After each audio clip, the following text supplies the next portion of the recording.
Hey everybody, Tekking101 here, and no, before you even say anything, it's gonna get worse. That's right, worse than the hat and the antlers, yeah. I got a blue marker here. Yeah. And Chopper's got a blue nose, so I think you know where this one's going. No, I'm not gonna do that. That blurs the line between otaku and furry in a way that I'm not entirely comfortable with right now. But in case you really want to see me do an entire version of this episode dressed up like an anthropomorphic reindeer, click on the annotation right here, and that'll send you away. But for everybody else here in the audience, let's start our discussion on the Doctor of the Straw Hat Pirates, Tony Chopper.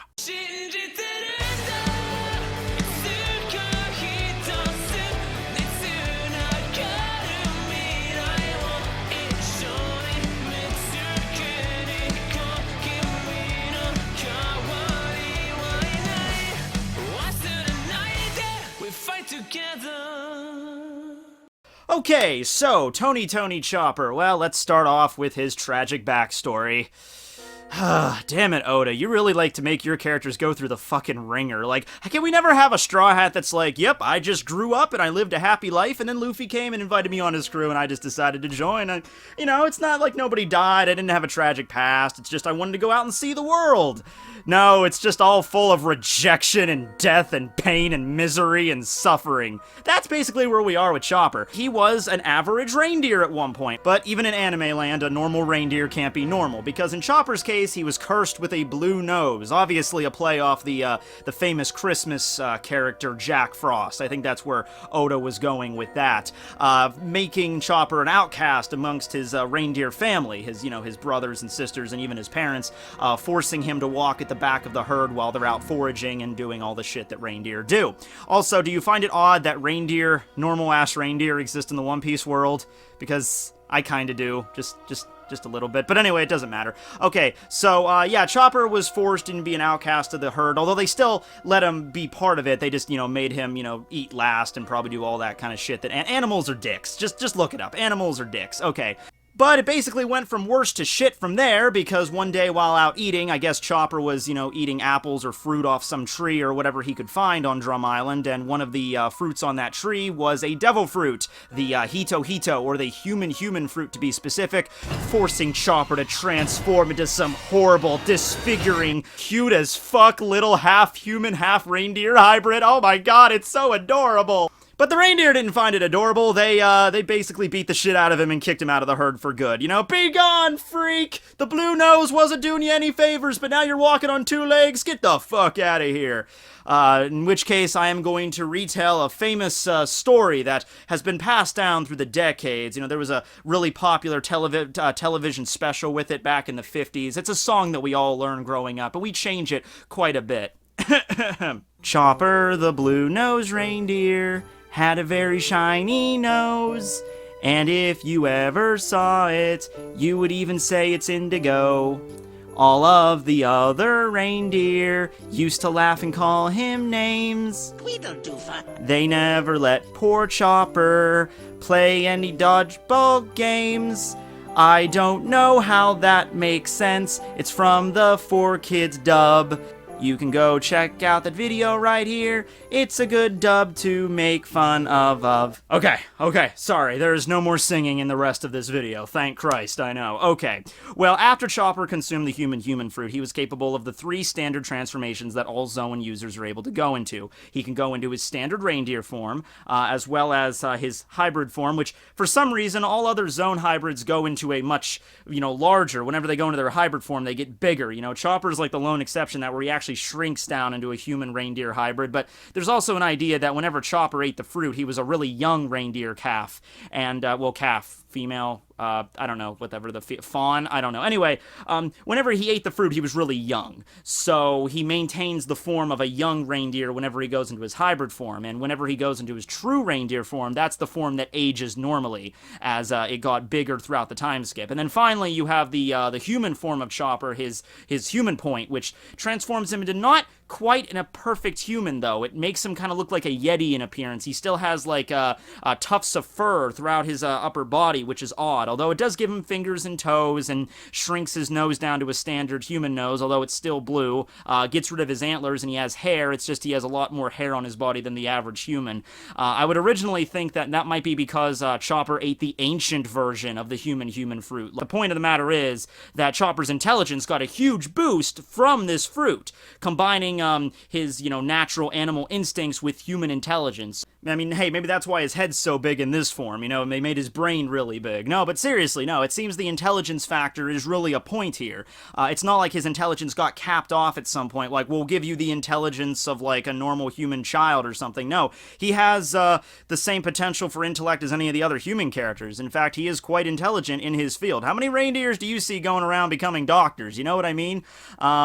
And yeah, I mean, he's not as smart as being a doctor as, like, Kureha or somebody that's been around for decades, but he clearly is a prodigy, and he can, potentially get to that level at some point, and, that's all because of the fruit that he ate. It gave him that potential. So I would say a bigger value of the human fruit is not even so much the abilities that he got, the physical transformations that he can go into, and the transformations he got with his rumble balls. Get to those in a second. It's more of the intelligence that he was given, and the fact that he can, think rationally like a human being. However, his superior intellect didn't seem to matter very much because, of course, after his herd, kicked him out, he decided, well, I ate the human fruit, so maybe I can get along with the humans. The intelligence boost seemed to be immediate. It seemed like he seemed to understand basic ideas and be informed rational ideas better than a reindeer would as soon as he ate the fruit, so he thought, hey, there are humans down there. If I transform into a human and I go down there, maybe they'll accept me. So he transforms into his human form, which is, like I said, kind of Yeti-like. Also, probably didn't help much that Chopper grew up on Drum Island, which is a winter island, so, the townsfolk look out their windows in the middle of the night and they see this hulking 7-8 foot, behemoth coming out of the blizzard down from the mountains and be like, get the guns, grab the torches, protect the children, we gotta kill a Sasquatch tonight! So that's, yeah, they shot at him and he ran away and he got shot quite a few times and he's there bleeding in the snow and he's like, fuck, my family doesn't want me, humans don't want me, and it's pretty tragic there. However, there was a saving grace here in the form of Dr. Hiriluk. Now, Dr. Hiriluk was a interesting kind of character. He was a doctor. Kind of. He wasn't really good at it. Honestly, he was a much better biochemist, being able to develop chemicals that turn people into frogs. I'm just saying, that's kind of hard to do by accident. He used to be a thief in his younger days, but then caught some horrible illness, and he was apparently cured by the sight of cherry blossoms, so he came to Drum Island, the place of his birth, to try to get the cherry blossoms to bloom. However, it's kind of difficult, because like I said, Drum Island is a winter island. Even in the summer, you're not going to get fucking cherry blossoms to bloom. But he tried to help out the citizens as much as he could, although because of his, unorthodox methods, as in he was a terrible fucking doctor and he would probably most likely kill you or make you more sick.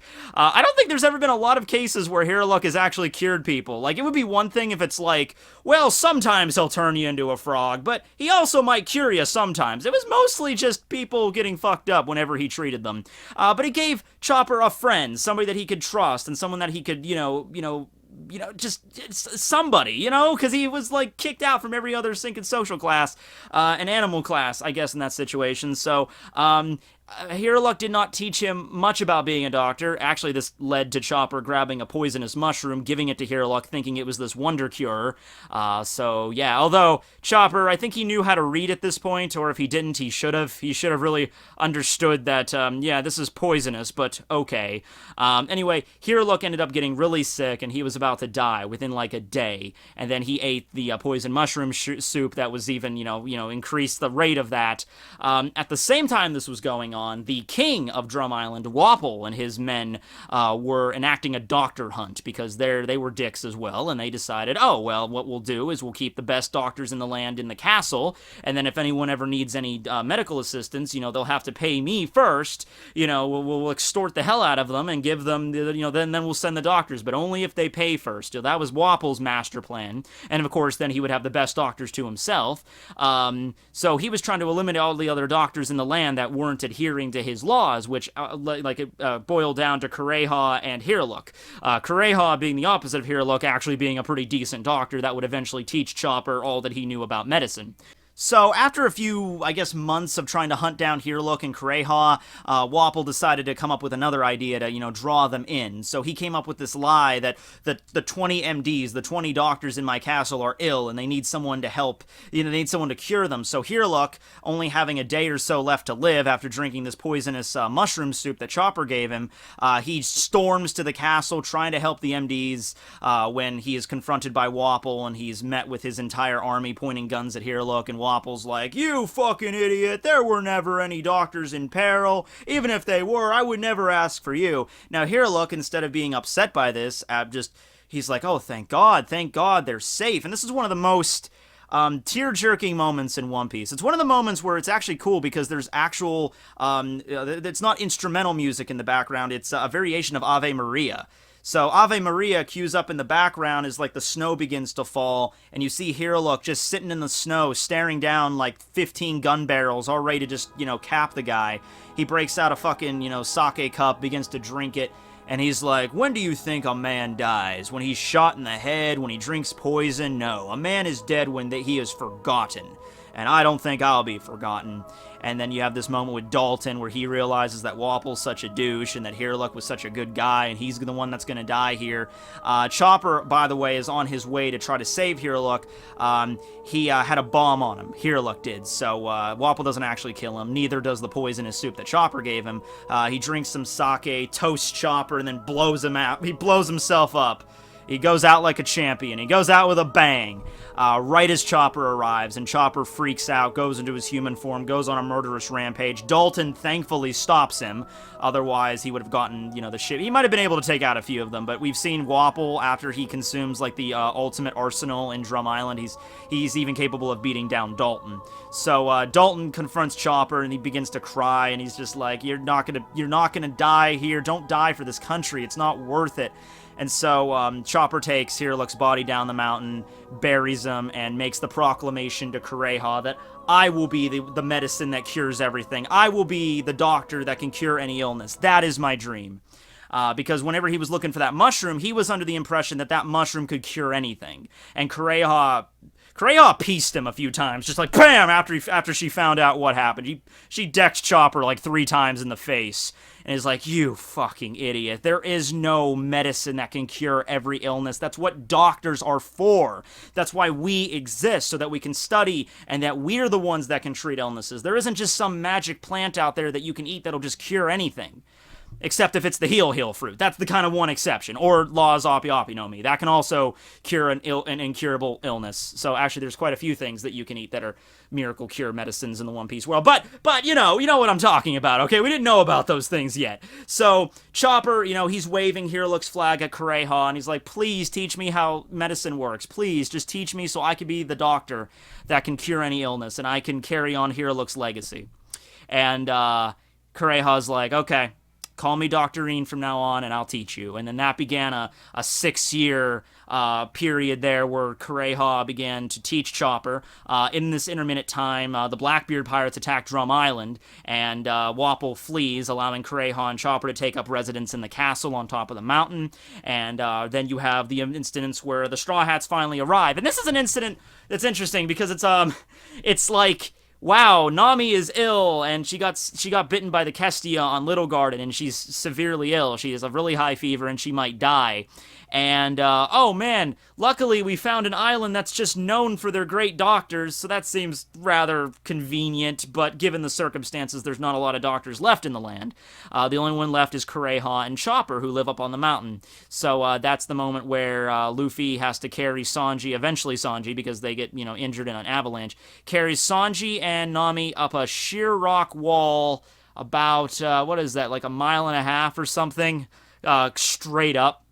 And after arriving at the top here, that's a really big moment for at least Chopper and Luffy, or at least Chopper's view of Luffy and other people and pirates, because you saw what happened with Blackbeard. We actually don't get a lot of moments with Chopper's thoughts about Blackbeard. I mean, he mentions it a few times, like whenever the Blackbeard pirates get brought up, Chopper's like, "Oh, that's that guy that attacked my homeland," and just goes back to drinking juice. He doesn't have, like, "Blackbeard, that son of a bitch, he destroyed my island." You think there'd be a little bit more of the events that occurred there when Blackbeard arrived on Drum Island. I mean, Blackbeard didn't have a strong force yet. He only had, like, his original crew, but It'd be interesting to see if what Chopper's thoughts on that were, you know what I mean?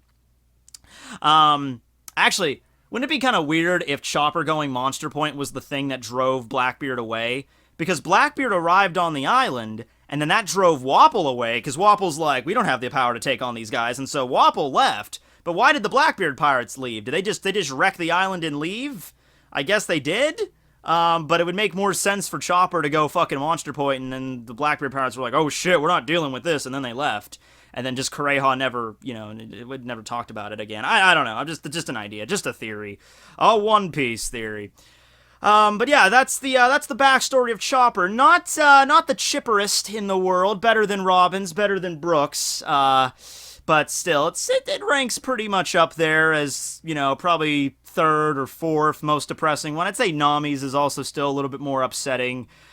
Chopper's tragedy lies in the fact that it's not just that no human wanted him, it's both human and animal. His actual family rejected him, and then humankind also rejected him. And it's like, with the animal half, it's like, I'm your son. I'm an animal just like you. I'm just a little bit different. He's like, no, get the fuck out. And with humans, it's like, I didn't even do anything to you guys yet. It's just because he looked different. If the humans didn't attack him, Chopper would have been really kind to them. He would have just come down from the mountain and been like, hi, my name is, I don't have a name yet. I don't know what's going on here. I just got this new brain like last night, but it has a nice little village you have here. And, whatever. But you know how humans are, they see Bigfoot coming down from the mountains. The first thing they do is grab the torches and the pitchforks. I don't know why I come back to that. But yeah, okay, so let's talk about his place on the crew. His place on the crew as a doctor. So like I said, Chopper, really fucking good doctor. Probably not going to be as experienced as Kureha or Law, simply because Chopper is rather young. He is the youngest member of the Straw Hats, 15 before the time skip, 17 after the time skip. So he doesn't have a lot of experience, and he's been on one island his entire life, up until the Straw Hats took him away. So his experience with disease and, surgeries and stuff like that would be limited to the island that he grew up on Drum Island. However, Kureha, very experienced, probably the best person to learn medicine from, because Kureha is a very youthful 139 years old before the time skip, 141 now. So she has maybe even traveled the world a little bit and understands other forms of disease. In fact, she had to, because Kestia. She knew all about Kestia, so she at the very least, she had a decent collection of medical journals and books about the human body and about different parasites and diseases and ticks and different sorts of illnesses all over the world that Chopper probably studied up on quite a bit. So even though he himself has not journeyed along, he learned from somebody who had like the most experience you could possibly ask for when it comes to a doctor. Kureha probably being the best doctor in One Piece. But in terms of like hands-on experience with those said diseases, not so much. But yeah, and in the actual One Piece story, none of the Straw Hats have really experienced any form of like they've never been in danger of death with Chopper being on board. In death in terms of disease, I'm talking about, or poisoning. We're not talking about like because they get into fights all the time. But even then, even after the case with like Zoro. Zoro's a tank and everything, but I'll tell you what, man, after Thriller Bark, he was fucked up. And if Chopper wasn't there, he would have been screwed. That's kind of a running gag between Zoro and Chopper, whereas every time Chopper bandages him up, Zoro just rips off the bandages like, I couldn't move enough, I couldn't drink with these bandages on, and Chopper's like, you fucking idiot! Leave them on or you're gonna die! Now, even with Zoro, even with Chopper's, medical powers and stuff like that, after the events of Thriller Bark on Sabaody, he seemed to be walking around fairly well without any bandages or any lasting injuries, but then he fought Kuma, and it was very clear that his injuries were still prevalent. But still, just the fact that you can go literally, like, Zoro was this close to dying. Can we all just admit that? He was literally this fucking close to dying. And Chopper managed him to patch him up to the point where he was walking around just drinking booze just a week or two later on Sabaody. So, that's pretty, that's pretty damn good for Chopper there. I think the closest time that anyone's ever come to dying with Chopper being in their care was when Luffy ate that giant stonefish in the hot sea, and that was only because they didn't have the proper antibiotics for it and stuff like that.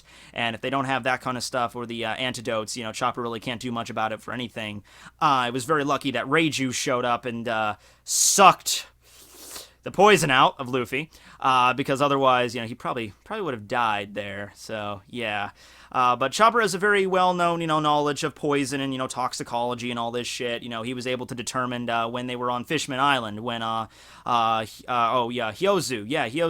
the blue-ringed octopus fishman attacked Luffy. He poisoned him. And, side note, the blue-ringed octopus is like, I think it was most recently ranked 4th or 5th as the most poisonous animal in the world. So don't fuck with a blue-ringed octopus. Just if you see a blue-winged octopus, just stay away from it. Don't know if that'll ever really come into play in a lot of places, but just admire it from a safe distance, guys. Don't fuck with the blue-ringed octopus. But he poisoned Luffy, and then Chopper looks at the injury, and like just by looking at it right away, he could tell like, oh, you've been poisoned. But Luffy's like, oh, well, I have the antibodies from, I got poisoned by Magellan, so his poison tolerance is super high, so no concern there. But it showed that Chopper does have, he could just look at a wound and he can tell, oh, that's poisoned, or you have this, or you need this, or shit like that. He's a good doctor. You have a moment with Law and Chopper that's always adorable when Chopper has to go with Law on Punk Hazard, but Chopper can't move because Franky was wrecking his body in Monster Point, so they just tie Chopper to Law's hat, and it's like, well, you got the two best doctors on the crew, because Law didn't know who the doctor was, because Law's just like, okay, someone has to come with me, who's the doctor on your crew? And I'm like, oh, that's Chopper over there, and they just tie Chopper to Law's hat, and he's like, this crew, Luffy, your crew's weird, okay, let's go, weird reindeer boy, man, child thing. Okay. So that's the case there. Good, solid Doc Chop. So then, let's go through relationships on the crew. Now, like I said, I've already mentioned the relationships with a lot of crew members already. So we've already talked about Chopper's relationship to Brook and Usopp and Robin and Nami and Zoro. So in this video, we're all going to be talking about Chopper's relationship to Luffy, Franky, and Sanji. However, it's important to mention, it's kind of the same thing with Luffy, and we'll get to Luffy next time. But it's kind of important to mention that Chopper doesn't really play favorites on the crew. There are some crew, like obviously all the crew members care about one another. They're not going to let any other member die. But there's ones that they like more than others. Zoro and Sanji's little dichotomy, for instance, Zoro, doesn't get along too well with Sanji and vice versa. That doesn't mean they're gonna like, oh, okay, I'm just gonna let you die, we don't give a shit about you, but Sanji would clearly prefer to be in the presence of Nami and Robin than Zoro, you know what I mean? Chopper and Luffy are kind of those crew members that they're just happy that they're part of it. They're like, Luffy's happy because that's his crew that he got together, and those are his friends that he's going to journey with and have adventures with. Chopper's just happy to be part of a herd, part of the collective, part of something, of the crew, because his entire life he got shunned from his own family and then got shunned from the humans. And so, I mean, he had friends. He had Hiriluk, who died, and then he had Kureha, which was his mentor, but he hasn't had a lot of friends his whole life, and so he's just happy to have friends that he can just hang out with. So with that being said, he doesn't really play favorites with the crew. It's not like he prefers to hang out with Zoro or Sanji or Robin or Nami or anybody like that. And it's kind of viewed the same way with the other members of the crew. Pretty much all the crew members understand, like, well, Chopper's a cute guy, and he's adorable, and, he can hang out with us whenever, fine, he's cool. So that's usually the case with the crew, right? In terms of Chopper and Sanji, though, it was an interesting little thing there. Chopper and Luffy I'll get to in a second, but Chopper and Sanji is interesting because for like the bulk of Drum Island, they didn't even know he was a doctor. Luffy and Sanji didn't know he was a doctor. They were the first people to meet him on the crew because they were, and Nami as well, because they were up in the castle. So by the time they get back down, Zoro and Usopp, they don't, a reindeer, magical transforming reindeers joining the crew? What the hell happened up there? Okay, fine, whatever. But so they're going through the reasons why they thought Chopper joined after Nami explains to them, oh no, Chopper's a doctor. He's like a really, really solid doctor here. And it was like, what did you think he was? And Luffy's just like, a magical transforming reindeer. Sanji's just like, I thought he was just backup food. Like, damn, Sanji, that's cold, yo. There's a moment when they wake up after in Kureha's castle. They just all chase Chopper around trying to eat him until they come to their senses and understand what's going on here. Chopper got swapped into Sanji's body during Punk Hazard, so we can talk about that. It doesn't really go much of anywhere, though. You know, like, it was kind of quirky whenever Franky got put in Chopper's body because of the facial features he made and Robin's whole, you know, never speak again in Chopper's body, Franky. And then Franky going Monster Point and everything and losing control. That was something. Of course, when Sanji was put in Nami's body, you have the sexy time, of course. And yes, I just love showing that image because that's just so great. But anyway, no, with Chopper and Sanji's body, it was like a little bit of a, you know, like, oh, this is what being a normal human is like. But it didn't really go anywhere. Chopper never really got into battles or anything in Sanji's body or anything like that. You know, that was more of the case whenever Nami got put in Sanji's body, and then, you know, she got attacked, and, you know, she got kind of beat up in Sanji's body, but Sanji's body was able to take it. While Chopper was in Sanji's body, it was mostly working, trying to figure out the nature of that chemical that Caesar was putting into the people on, the children on Punk Hazard. Chopper's relationship to those children was really, that was a big central part of his character during that arc, because he was fucking pissed. Chopper doesn't usually get pissed, but he saw what Caesar was doing to these children, giving them this special chemical that was gonna, you know, highly addictive properties and making, like, them giant size and fucking with them and taking them away from their parents, and Chopper was fuming at that. And, you know, that stays with him whenever Chopper has to meet Caesar, you know. Caesar, that's kind of the thing that Chopper's really never going to forgive Caesar for. And even Chopper, whenever they're talking about Caesar, like, oh no, he's just a irrehensible fucking scumfuck, you know. Even after the events of Zoe, where Caesar helps the minks, Chopper's still kind of like, okay, you help the minks, but you kidnap children and you force them into taking drugs, which, you know, seriously altered their chemistry and their bodies, and that's pretty fucked up, dude. And you made them disguised as candy. Remember Mocha? You know, so, yeah, Chopper was pretty pissed there. And there was not really resolution on that. There's no resolution with, like, Chopper going Monster Point and then beating the shit out of Caesar or anything like that. I guess that could still technically happen, but Caesar's kind of a good guy now. Well, as good as you can get, given Caesar's character. Maybe I should do a discussion video on Caesar. Who would like that? Okay. But yeah, that's Chopper and Sanji's relationship there. Like I said, in a moment of connection between Luffy and Chopper is Chopper's the one that pulls Luffy up from the mountain. Luffy just, you know, Sanji and Nami are on his back, and he's climbing this thing with no protective gear whatsoever. His hands are fucking, his entire body is basically frostbitten. His hands are bleeding, his feet are bleeding. He's climbing up this sheer rock mountain in the middle of a blizzard with no clothes on, basically. He finally gets to the top, and he passes out, and he's about to fall down the mountain. Chopper's the one that grabs him, and while they're looking over their unconscious bodies, they're like, okay, this guy, this blonde-haired kid has a spinal fissure. I need to operate on him. This girl has a fever. This guy's body's on the verge of frostbite. And they're examining their bodies, and Luffy comes back from the brink, comes back from being passed out, and, like, I think grabs Kureha's arm and is like, please help my friends. And that blows Chopper's mind. That just blows his fucking mind, because from what he's experienced his entire life, that was just, you know, the idea that somebody would go to that level of extreme, climbing a mountain just to save their friends.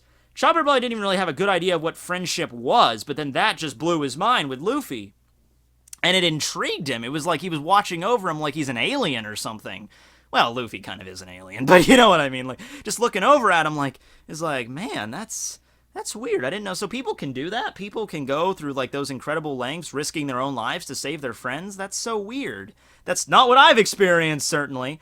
Yeah, so that was an interesting thing there with Luffy and Chopper that Chopper probably keeps in mind. Even if he doesn't, like, you know, doesn't, like, play favorites on the crew, he probably does most certainly remember that moment with Luffy, you know, and, you know, I will always, you know, I gotta protect my friends. Please, I don't care about me, just save my friends. And that's probably something that kind of keeps Chopper around following Luffy as the captain, you know, because he's willing to go to such extreme lengths. And Chopper, that rubs off on him, too.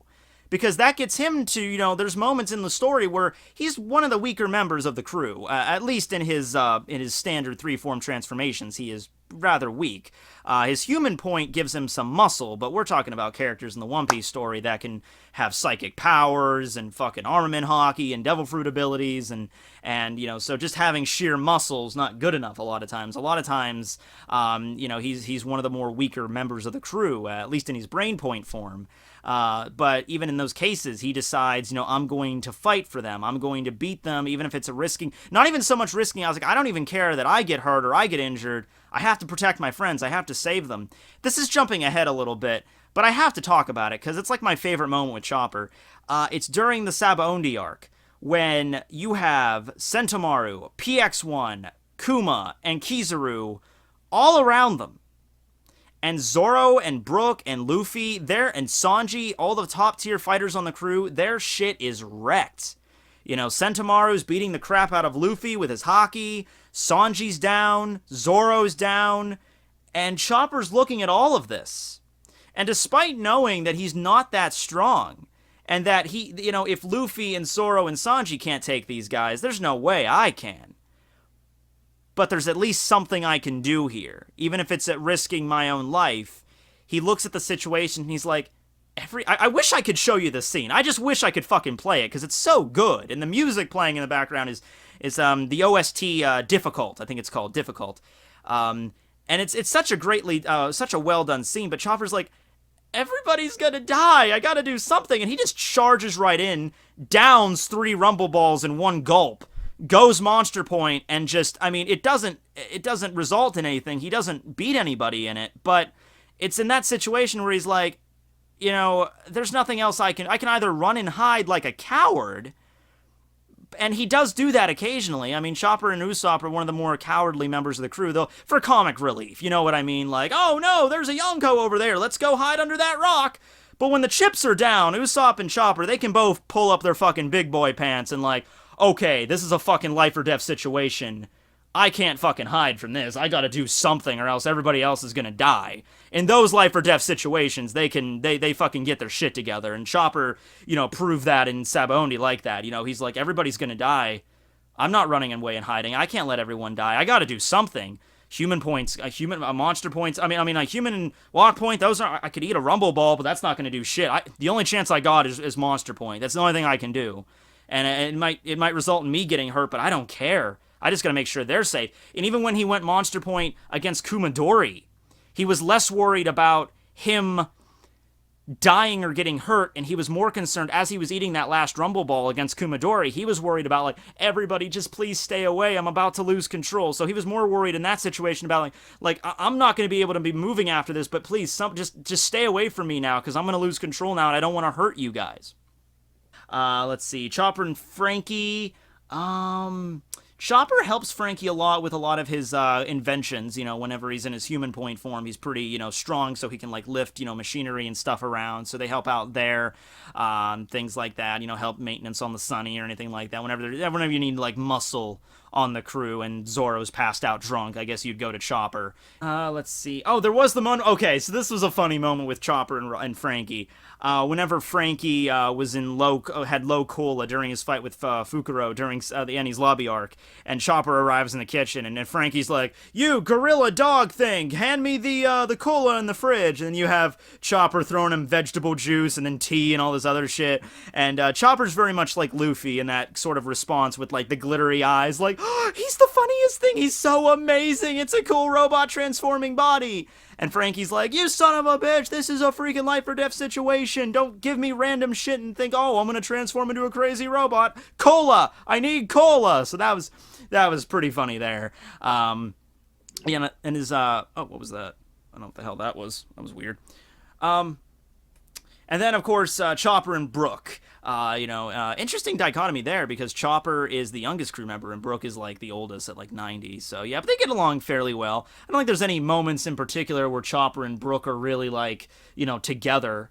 Like, moments that really mattered. We're not talking about that time that they were waiting around for the other Straw Hats to arrive on Sabaody, and they were just kind of, like, chilling out on the side of the park, on the bench, just like, oh, you told us to just chill out, so that's what we're doing, but yeah, he likes to listen to Brook's music, while he's chowing down on some cotton candy. By the way, that's his title, Cotton Candy Lovin' Chopper. And he only has like a 50 berry bounty and then 100 berries now, but that's really, that seems lower than it should be, right? Because, like, berry in the One Piece world, like, okay, like 100,000 berries is enough to, like, buy a really crappy hand-me-down sword from what we saw during Logtown. Even when Zoro walked into the shop and he's like, I got 100,000 berries to buy 2 swords. And then the Ippon Matsu's like, oh man, this guy's broke. He's got nothing. So 100,000 berries, you know, that's maybe like a couple $100 in our world, right? And so, but that's 100,000. 50 berries? What is that? Like a fucking hay penny? Is that even relevant? Hold on, let me go check that really quick. I just want to check, because I don't know if the yen, that the exchange rate between yen and berries, that's what Oda's going for. But let me just check yen to dollar and type in how much 50 yen is. 50 yen is literally 45 cents. Chopper's bounty before the time skip is 45 cents. How much is it after? It's 90 cents after. Oh my god. You can't even break a dollar. Like, I understand the Marines think that Chopper is nothing more than just a pet, but you think that'd be some, like, if someone ran across Chopper, that would lead to the Straw Hat crew. That would give you something to go on of here. My god, yeah, like, oh, you managed to find one of the most notorious pirate crew in the world's, reindeer companions. Okay, here's like this, reach into his pocket, and like, here's 90 cents, go buy yourself some gumballs or something. I work at a Dollar Tree, okay? I work at a store where everything is $1 or less. 90 cents at a Dollar Tree, that'll buy you either a gift card, like, you know, like a birthday card, or a candy bar. We sell candy bars for 89 cents. Chopper is worth exactly 1 Hershey bar. That is fucked up, okay? Come on, Marines. At least boost it up to like 100K or something. Do something here. Poor Chopper. Also, side note, again, I just keep getting off topic here, but the Marines know that the Monster Point exists. Because Monster Point is the thing that wrecked Kumadori's shit. And then you could say the entire island was wiped out, so nobody actually saw that and lived to tell the tale. But later on, during Sabaody, you have Chopper go Monster Point in front of Sentomaru and Kizaru and a PX, which actually scans Chopper's Monster Point form in the anime anyway, and they couldn't identify it. You also have Kuma there, who saw it. So they all know that the Straw Hats have something on their crew that's this huge, giant behemoth that can wreck their crap, as well as having a hat very similar to Chopper's. And they would either revise Chopper's wanted poster so that it's the Monster Point, and they would raise the bounty, or if they were really so stupid they couldn't figure out that the Monster Point and Chopper are the same thing, then they would just make another wanted poster for the Monster Point for him. But they do neither. It's like they don't even register. Like, Sentomaru just goes back to base and is like, yeah, we got attacked by a giant gorilla thing that appeared out of nowhere that had the very same hat that Cotton Candy Lover Chopper wore, and he had antlers, and he was giant, and, but that can't be it. Can't be the same character. I mean, it's not like we live in a world where there's magic fruits that change your body type around or give you crazy powers. That doesn't exist. So we should probably make a new wanted poster for that thing. Oh, not really. It probably won't show up again. Oh, okay. You know what? You see my problem there? Okay. Whatever. Anyway, and then I already mentioned this earlier, but Nami and Robin, their relationship with Chopper. Chopper's the only male on the crew that's allowed to take a bath with Nami and Robin, so you lucky reindeer bastard. There was a moment during Thriller Bark when Usopp and Chopper were watching, taking guard for Nami as she was taking a shower in Hogback's mansion, and Usopp's like, man, maybe we should go take a peek. And Chopper's like, I'm not interested in Nami's butt, you idiot. So yeah, he's still an animal by nature, so he's only attracted to other animals, like the female reindeer mink and Zoe. That was a funny scene as well. And he could talk to animals too. It doesn't really play into a huge role in the story as much as you think it would. It's not like we haven't seen him being able to communicate with like Sea Kings or anything major like that. He was able to talk to Eyelashes the camel and Scissors the crab on Alabasta. Was he able to talk to Nola on Skypiea, the giant snake? I don't remember if he was able to talk to that or not. And even with Zunisha, He wasn't able to talk to the giant elephant on Zoe. So it's not like it's really plot critical that it's like, oh wow, it's really good we got Chopper here. I mean, I guess it was plot critical in Alabasta that he could get the animals to help him out. But beyond that, it's not like super useful where he uses that power that's like a really big deal, you know? Could he talk to fish, for instance, or is that something that's only limited to mermen and, in Jinbei's case, fishmen? I don't know how that goes. But in terms of his other abilities, let's talk about his Devil Fruit. Okay, so I already mentioned it's the Hito no Mi, being able to transform into 3 forms. However, Chopper, being given the intelligence that I spoke of, was able to do more than most people are with his Devil Fruit. So he took a different route with it. Instead of training with his Devil Fruit physically, he was looking at the chemistry of his Devil Fruit and trying to figure out a way to modify it to his liking. Hence, the creation of the Rumble Balls. The Rumble Balls are a form of medicine, or Jawbreaker, whatever you want to call it, that allows Chopper's, the wavelength of his Devil Fruit to change.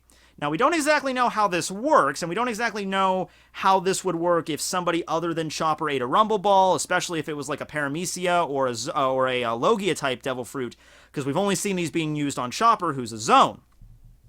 But if we're going to imagine, like, there's a certain, like, wavelength, or like a pattern with the Devil Fruits, and, you know, it's through this wavelength that you can transform into your beast form, hybrid form, human form.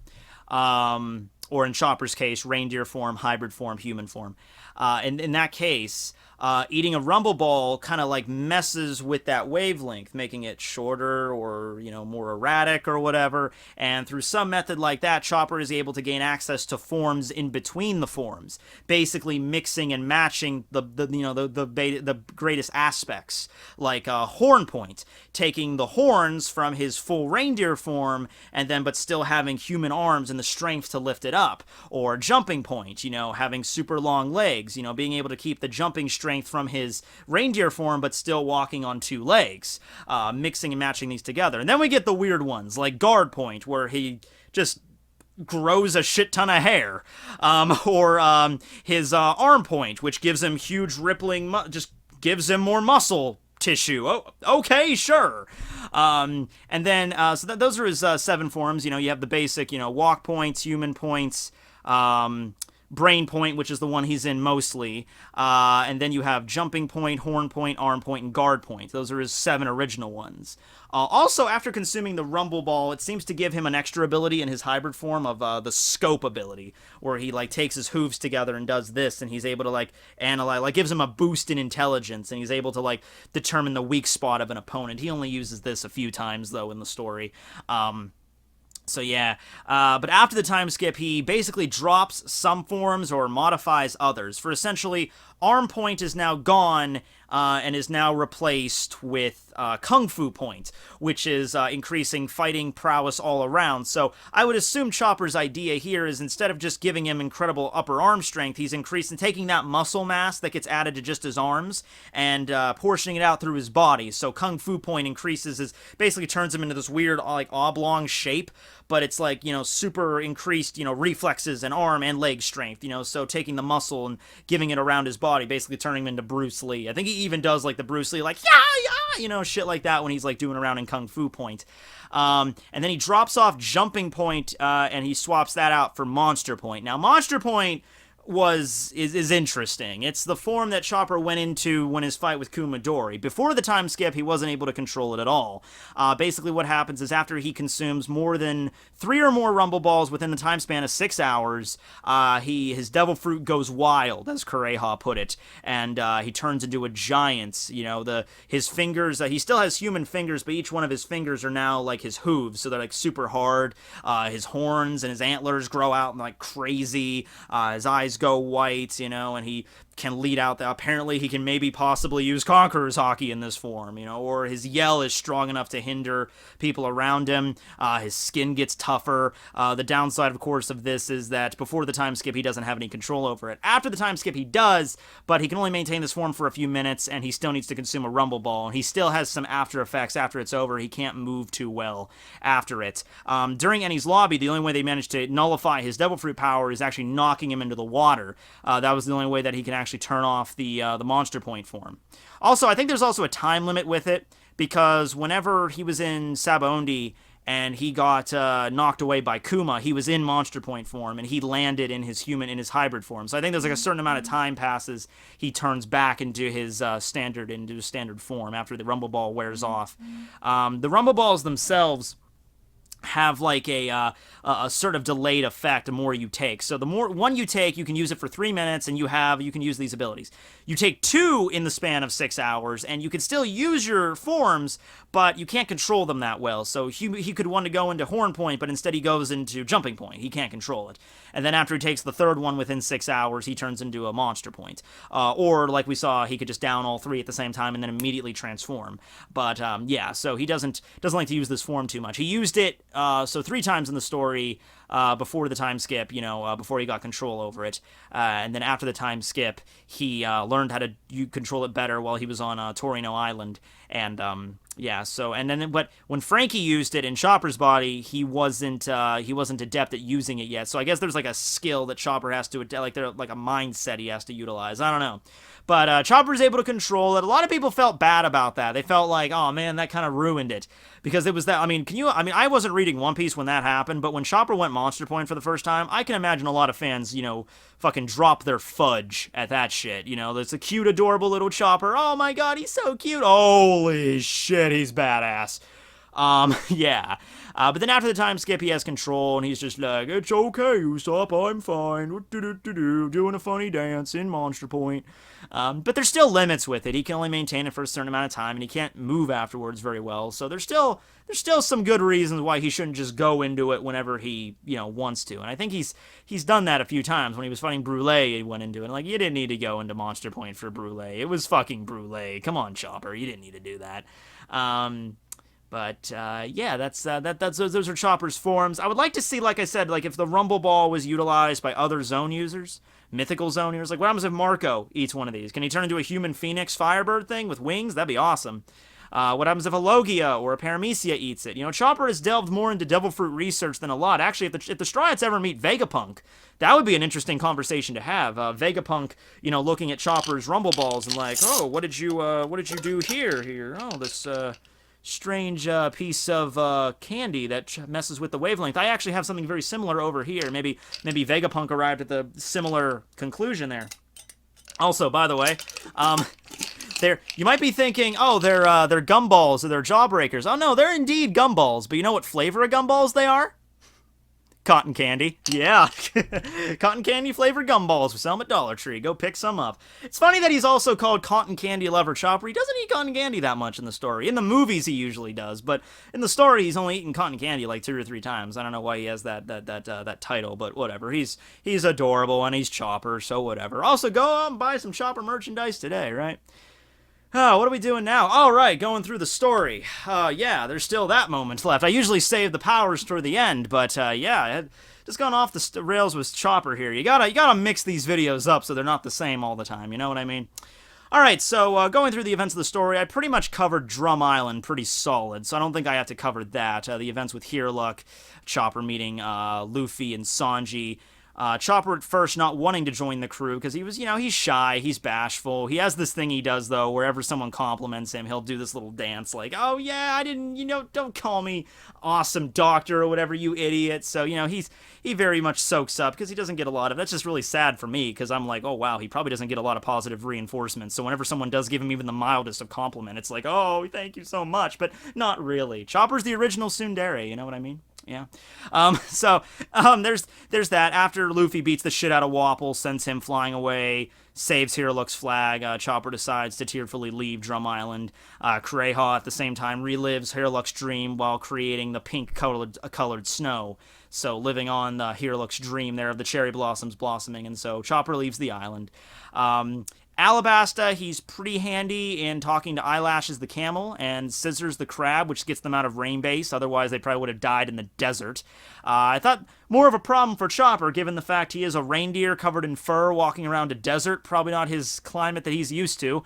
He does get heat stroke once, but after that, it's just not a problem anymore. So, okay, whatever. But yeah, he manages to enlist the help of the crab and manages to get them from Rain Base through the desert to the Sandora River so they can cross over into Alubarna. when the battle begins, him and Usopp fight against Mr. Four and Mrs. Merry Christmas. I feel like the reason Oda did that was because you have 2-on-2, but also you have the fact that Usopp and Chopper are some of the weaker members. Like, Usopp's been confirmed to be not as strong at this point, but Chopper's pretty much new to the crew, so we want to really see what Chopper can do in a full-on fight. Chopper doesn't get nearly as banged up in this fight as Usopp, though, so you can, make that as a testament to, Chopper being a little bit tougher than Usopp is, at least in that case, because Usopp got fucked up in that fight. He got a lot of bones broken there. He was in a full body cast after the end of that. But once again, lucky that Chopper was there, because otherwise Usopp would have probably died. We get to see Horn Point for the first time in that fight, his strongest form without Monster Point at that moment, and it's through Usopp's clever thinking and his, bag of tricks and Chopper's ability to, use the, horns and stuff like that. He manages to get Mrs. Merry Christmas up on his antlers, and then Mr. Four, bats one out of that. He also uses his Brain Point form to try to figure out a weakness. He does figure out a weakness, however, it doesn't work. He figures out how to, use Lassu's bombs against them, but they still manage to come back from after that, from their tunnels and stuff. But this fight did give him some knowledge about fighting underground enemies, subterranean, people that can manipulate holes and dig and stuff like that, which will come in handy later on in the Fishman Island arc. Let's see, whatever Alabasta, we get to Skypiea. During Skypiea is a big moment for Chopper because we get the first one-on-one fight with him. We had the one-on-one fight with Chess Marimo back on Drum Island, but he was kind of a joke. And you also had Luffy and Sanji and Kureha right there. So worst case scenario, if Chopper got the shit beat out of him by Chess Marimo, you had Luffy and Sanji or Kureha that could jump in and beat the shit out of him. But here in Skypiea, we get the first one-on-one fight. Nobody's coming to help Chopper. He's there, and he has to fight for himself here, and he's up against one of God's priests. Thankfully, Gedatz is the easiest one to defeat, and he's also a fucking idiot that probably has a lower IQ than that of an amoeba. Amoebas are actually pretty smart if you get to talking with them, they can actually give you some enlightening views on the microscopic world. But yeah, Gedatsu's a fucking moron that sometimes forgets to breathe, so Chopper's got his work. He's pretty easy already, but he's still pretty strong, and he's got his jet dials and his milky dials that deliver some pretty devastating punches to Chopper. Chopper gets some hits out, and he's pretty bloodied by the end of that. He has a few broken bones, a few bruises there. But he once again manages to use his scope and his brain point ability, his superior intelligence, much goes a further line with Gedatz than other people, and he uses his Cloven Diamond ability against him. So Chopper doesn't have a lot of abilities, a lot of name techniques, but he has his hooves, right? His hooves are kind of like this, so like, oh, yes, I will have no emotions, for I am a Vulcan. But anyway, yeah, so he does this, and he can do either this, making them into like a diamond shape and then slamming them into his opponent, or he does this like a cross shape and then slams them into his opponent. And then he has his Rosario Mizzieri ability, which is like slamming his, just basically like, it's like Gatling. It's just, ramming his fucking steel hooves into his opponent over and over again. So it's like a beautiful, blizzard of cherry blossoms coming down, because his hooves resemble cherry blossoms, like, Hiriluk's cherry blossoms. So there's the symbolism there. But those are his like name techniques that he usually has. And then when he goes into Monster Point, he has another ability, Cloven Parme, where he just like, not really a technique, he just takes his hand in Monster Point, and like I said, each one of his fingers are hooves, so they just like, just slams it into him. And then his heavy gong, just a normal punch when he's in his human form.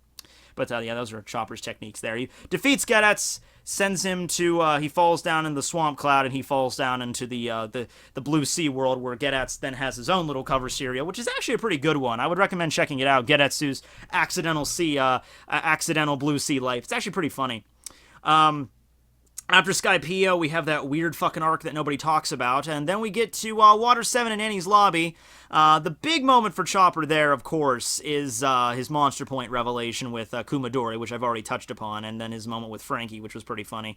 There's moments there where Chopper, once again, him and Nami were together, and, Nami, and he says, he's the one that reassures Nami, I got this, I can take on Kumadori, you go fight against the Bubble Lady.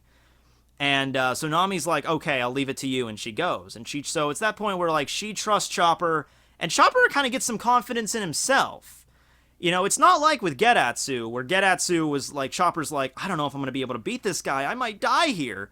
With Kumadori, no. It was like, he saw Kumadori coming, and he was like, it's okay, Nami. I'll handle this guy. I got this. And then he just immediately goes into arm point and then just slams into fucking Kumadori. And we all know how that fight ended, but, still, it showed that he got a little bit more confidence in himself. He's getting a little more, he's like, I have abilities, I'm strong, I can do this, I've won a few fights, I'm getting a little confident, I think I can fight this fucking weird lion guy. So there's that. Thriller Bark was a big one also because he met Hogback. Now, Hogback, Oda's throwing a lot more character development into Chopper than I'm actually thinking about, going back and looking through his character here. So Hogback is this famous scientist and doctor that Chopper has looked up to as kind of like an idol, and when he meets them, that's actually really difficult to realize that he's doing nefarious shit, because pretty much after looking at any normal person looking at Hogback and looking at all the weird shit that's going on with Thriller Bark, you'd be queued up right away that, like, this guy's fucked up. There's some weird Scooby-Doo shenanigans going on behind the scenes here. This guy's like Dr. Frankenstein, like reanimating the dead. But Chopper is kind of like a guy, he's just like, no, he doesn't want to think that he's bad. He wants to, like, because it's the person he's looked up to for so long. And like I said, Chopper's never had a lot of positive reinforcement in his life. So, I can imagine him in Kureha's laboratory reading, like, Hogback's medical journals and being like, wow, I bet this Hogback guy would think I'm his friend. He seems like a pretty cool guy. He's such a great doctor. I want to meet him someday. Then he meets him, and yeah, he's reanimating corpses to do his in fucked up sex fantasies. Hogback did some fucked up sexual dungeon shit with Sindri. Like, that's the whole reason he reanimated her, or had Moria reanimate her. Like, he was obsessed with this fucking dancer girl he didn't even know. And then, like, she died and is like, reanimate her corpse so she could be my assistant. If this wasn't a shonen manga, we'd be seeing some weird fucked up shit behind the scenes there, But yeah, so then you have the tearful moment where Chopper's holding down Sindri, and he's all getting cut up and bashed in with the plates, and he's like, you are you, remember who you are! And he's like, you don't have to listen to him. And Sindri's body begins to lock up. And I think the only reason that happened is because that, Moria gave an order to Sindri, like, follow Hogback's orders, But I would imagine, like, it would get, the strain would get weaker the further down it goes. Like, whenever Moria gives an order to a zombie that has a shadow in it, they have to obey him. Because Moria is the shadow fruit user. He has to obey that. The zombie would have to obey Moria, no matter what it is. And we've seen that. We've seen that being the case, that Moria has absolute control over these shadows whenever he issues an order personally. But I guess, Moria probably gave the order, like, all of you zombies, listen to, obey the orders of Absalom and Perona and Hogback. But you'd imagine, like, how far that strain can go down. Like, let's say Moria gives an, like, okay, Moria's like, zombies, listen to Hogback's orders. And then Hogback's like, zombies, listen to this random person's orders. And then that random person, zombies, listen to... You think it would get weaker the further it goes down. So I would imagine that's the reason Sindri locked up and everything. Because, Hogback's not actually Moria. He's not the actual person with the Kage no Mi powers. So she gets like a little loophole there. But very emotional moment there where Robin and Chopper team up to try to take out Hogback. And there's a moment where he's about to fucking just like suplex him into the fucking ground. But it gets interrupted by Oars. His fight against Oars, with the Straw Hats teaming up, you have some cool moments there. You have moments where he fights directly. You have moments where he teams up with Franky for some combo attacks. Pretty solid there. It's through Chopper's extensive medical knowledge, which I mentioned, that he's able to figure out a way to beat Oars. So first he's like, okay, well, Oars... he's giant, but he was still exposed, so he probably died in a very cold environment. He was in a cold environment without any proper clothing on, and that's how he died, so we can freeze him with this giant tube. And then Franky gets working on a giant freezing tube. And then at the very end of the fight, Chopper's actually responsible for taking out Oars altogether, because at the end of the fight, when Oars is pretty beat up, he's like, okay, stretch out his neck, to which Sanji does, so that, there's no buffer there for the spine, and so it's a straight shot, and then so that sets the stage for Luffy to jump off the fucking tower and then just go Gigant rifle and just slams it into fucking, I think Gigante bazooka in that one, just slams it into Oars' face, and then the spine just gets like the freaking Jenga tower. It just collapses. And even though he's a zombie, he can't move after that. So it was really Chopper's extensive medical knowledge of the anatomy and like targeting the limbs and the joints and all the weakened parts of Oars' body that really helped them get as far as they did in taking down Oars. So that was pretty cool. Sabondi, I already talked about that. And then they get separated. Chopper got sent to Torino Kingdom. And the Torino Kingdom is a land ruled by birds, but it also has a bunch of prehistoric guys on it, which are also not really as prehistoric. I mean, they lack in the vocabulary section. They need some assistance, but when it comes to their inventions and their medical science, they're actually pretty advanced. There's a bunch of different herbs and medicine on that island that Chopper's never seen before, so he works for those 2 years studying up on the island, bettering his medical knowledge, but also modifying his rumble ball technology and stuff like that, being able to better control his monster point. And also, by the way, yeah, that's the other moment in the story where his ability to talk to animals is like a really big role. He serves as a mediator between the people on the island and the giant birds, and manages to get them to cooperate, and also manages to get a ride back to Sabaody. That's how he gets back there, riding on one of the giant birds. So that's what he did on the time skip. After he comes back from the time skip, Fishman Island, he fights against, what was the name of that guy? He fights against a few of them. He defeats Dosun, the hammerhead shark merman, fishman, sorry. But he also has a fight with the little, I want to say his name's, I think it starts with a D or something. I don't know. But it's like that little gremlin kind of fishman that like can bite through the ground. And so Chopper shows his advanced horn point form, which I think looks really fucking cool. And that's how he defeats him underground, by digging with his antlers, how he, learned that in his fight with Mrs. Merry Christmas there. But other than that, other than just showing off his new abilities, Chopper, not a huge amount of development during the Fishman Island arc. Way more development during Punk Hazard, like I said, with Caesar manipulating the children. During Dressrosa, he's not around for very long because he has that one confrontation with Giola where he gets turned into a piece of art, and then after that they leave to go to Big Mom. After that, we have Zoe with Chopper, which is a big event for Chopper because Zoe, of course, is a country of minks, which are humans. No, not humans. They're animal that walk upright like humans and are able to speak like humans, like furries, essentially. So that's interesting for Chopper because it's like, okay, these are people that actually kind of get me because I'm an animal as well. And he falls in love with that reindeer, that female reindeer there. So that was an interesting scene, seeing Chopper, having love interest for anything, because usually he's not the kind of person that has that. Furry love. It's the best kind of love, really. But then after that, he just has the moment where he helps patch up Zunisha after Jack's attack. Explains the situation to Luffy and everybody, and then they head out to Totland. They head out to the Whole Cake Island there, where Chopper has his moments trapped with Carrot inside of Brulee's mirror world, which manages to help out a lot. He has kind of like a side story, kind of like a B plot going on there, running around the mirror world, being chased by Brulee, going into Monster Point, defeating Diesel, capturing Brulee and everything like that. But it showed, hey, Chopper was the leader in that situation. He was kind of like the senior, kind of like the one that was ordering and giving the plans out to Carrot and all that. I mean, like, he came up with plans, so it showed that he was a leader in that situation. So that was pretty cool there. And then currently right now we have him waiting to jump the tea party.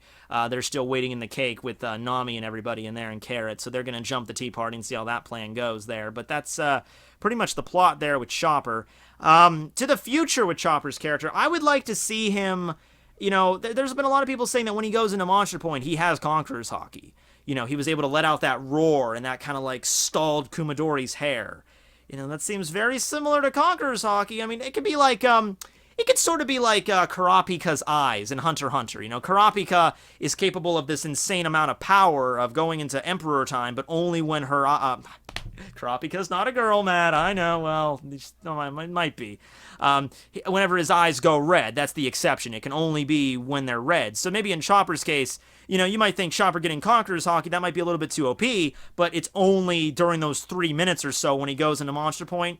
Or hell, even if you want to go the same thing with Kurapika, you want to see like, while Chopper's in Monster Point, he can have Observation, Armament, and Conqueror's Haki for those 3 or 4 minutes that he can stay in that form. I think that would be fair. fair. I think that would make sense, given the fact that he can only maintain it for a certain amount of time, and given the fact that he's rendered useless afterwards. I would see that being an okay power to have. Other than that, I would like to see... Well, he's already kind of messed with his Devil Fruit a lot. I don't really know if that's the awakening form of him, the monster point. If that's not awakening, I don't know what else it could be. Many people have brought up that, well, Matt, his awakening form, that would actually mean that he becomes more human than more reindeer, more beasts. So his monster point can't be his awakening. Well, you know, that's the situation where you have to consider, when Oda originally designed Chopper's character and the human fruit, you know, did he have the concept of awakenings back then? You gotta wonder about that kind of thing, because, you know, Chopper becoming awakened and just turning into a normal human, that seems kind of boring, if you know what I mean. You know what I mean? The idea of him becoming like a giant monster capable of destructive power, that is something that I think of like, that's a badass awakening, but... yeah, it wouldn't make sense compared to the other awakenings we've seen, so yeah, well, no, never know, because the awakenings with the demon guards, which were also zone types, you know, their awakenings, you know, they didn't become super, like, bowls or anything, you know, like Minotaurus. Minotaurus was, like, human from the abs down. Well, no, he was, well, it's weird. They can still walk upright, but they have human... you know, chest areas, but then animal up here and then animal down there. So it wasn't like they were 100% beast, but yeah, they were more beast than man. I don't know where Oda's gonna go with it. I don't, but I hope that if Monster Point is not his awakening, his true awakening would be something just as cool or cooler than that. Might be hard to accomplish, but yeah, there's that. And I think that's pretty much everything I wanted to cover today. Oh, yeah, that was a lot of stuff there. Doing these videos, it's always a lot of work, but it's rewarding. I love just getting out and just gushing about a character for an hour or whatever. Coming up next, okay, so the next discussion will be Luffy's discussion video. Now, Luffy is the main character of this goddamn story. So I'm like, oh man, I'm gonna be up here talking about Luffy for like 2 hours just to do him a justice. It has to be that long. But after talking to some fans, and I'm like, you know, you can do 2 parts. I'm like, really? Would you guys be okay with that? And I'm like, yeah, do 2 parts. That's fine.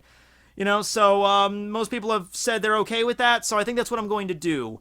I think Luffy's videos are going to be split into 2 parts. One video is probably going to focus more about, like, you know, his events in the story, his plot, you know, his personality, his relationships to the crew, and the other video is all going to be about his abilities and his powers.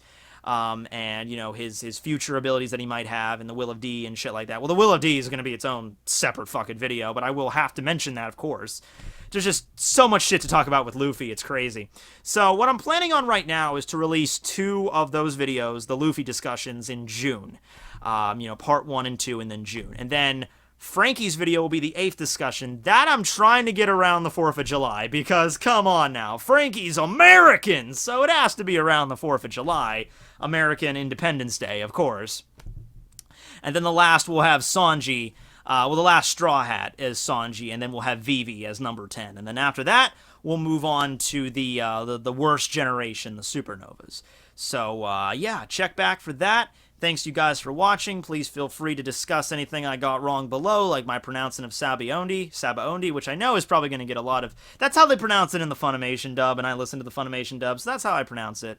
Sabaondi? I don't know. It's a made-up word, so whatever. But, yeah, hope you guys enjoyed the video. This will be Tekking101 signing out. Oh, I didn't get to use my mask. I was going to use my doctor's mask for something, but I didn't get a chance to.